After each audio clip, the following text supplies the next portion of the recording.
শহরের বুকে সকালবেলা সূর্যের হালকা আলোয় রাস্তার ধারে একটি পুরনো জরাজীর্ণ ঠেলাগাড়ি দাঁড়িয়েছিল। সেটির ওপর একজন মধ্যবয়স্ক মানুষ চুপচাপ ফুঁচকা সাজাচ্ছিলেন।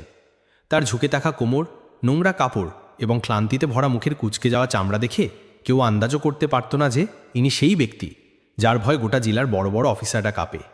কিন্তু ইনিই ছিলেন জেলার ডিএম, জেলা শাসক সাহেব আদিত্য প্রতাপ সিং।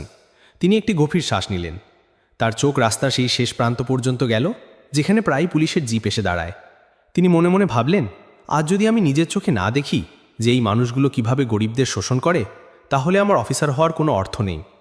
তিনি নিজের চিন্তায় বিভোর হয়ে কাঁপতে থাকা হাতে ফুচকার মধ্যে মশলা ভরতে লাগলেন। তখনই স্কুলের পোশাক পরা 3টি ছোট ছেলে সেখানে এসে হাজির হলো। সবচেয়ে ছোট ছেলেটি বলল, চাচা 4টি ফুচকা দিন, কিন্তু মশলাটা একটু কম দেবেন, দিদির ঝাল লাগে। ডিএম সাহেবের ঠোঁটে হালকা হাসি ফুটে উঠল।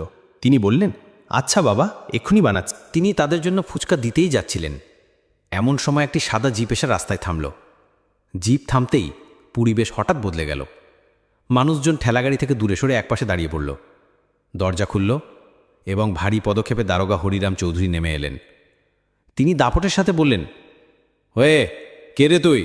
এই রাস্তায় নতুন ব্যবসা খুলেছিস? এখানে প্রতিটি ঠেলাগাড়ি বকরার টাকা আমার কাছে জমা পড়ে। ডিএম সাহেব মাথা নিচু করলেন, গলা না নিয়ে বললেন, সাহেব, আমি তো শুধু রোজগারের জন্য এই ঠেলাগাড়ি নিয়ে এসেছি। গতকালই শুরু করেছি, আমার কাছে দেবার মতো কিছু নেই।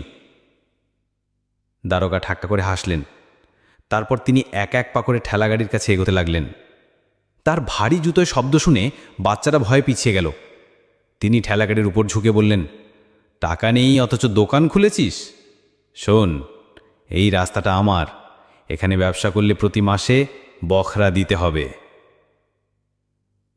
ডিএম সাহেব ধীর স্বরে বললেন, সাহেব, আমি আপনার পায়ে পড়ছি, গরিবের পেট কাটবেন না। আমি কারোর অধিকার কেড়ে নিইনি। দারোগা আঙুল তুলে তার মুখের দিকে তাকালেন। তার চোখে অবজ্ঞা ছিল। তিনি গর্জন করে বললেন, বুড়ো তুই আমার কাছে দয়ার ভিক্ষা চাইছিস না? প্রতি মাসে 20,000 টাকা দিতে হবে, নয়তো আজই তোর ঠেলাগাড়ি তুলে দেব এবং তোকে থানায় নিয়ে গিয়ে এমন শিক্ষা দেব যে সারা জীবন মনে রাখবি। বুঝেছিস? এই কথা শুনে ঠেলাগাড়ির কাছে দাঁড়িয়ে থাকা মানুষেরা যেন থমকে গেল। কারোর সাহস হলো না যে একটিও কথা বলে। শুধু ডিএম সাহেবের ঝুঁকে থাকা মাথা এবং কাঁপতে থাকা ঠোঁট সাক্ষ্য দিচ্ছিল যে এই শহরে গরিবদের কথা শোনার কেউ নেই। ডিএম সাহেব বললেন, সাহেব, আপনি ন্যায় বিচারের চেয়ারে বসেন, গরিবের পেট কাটবেন না।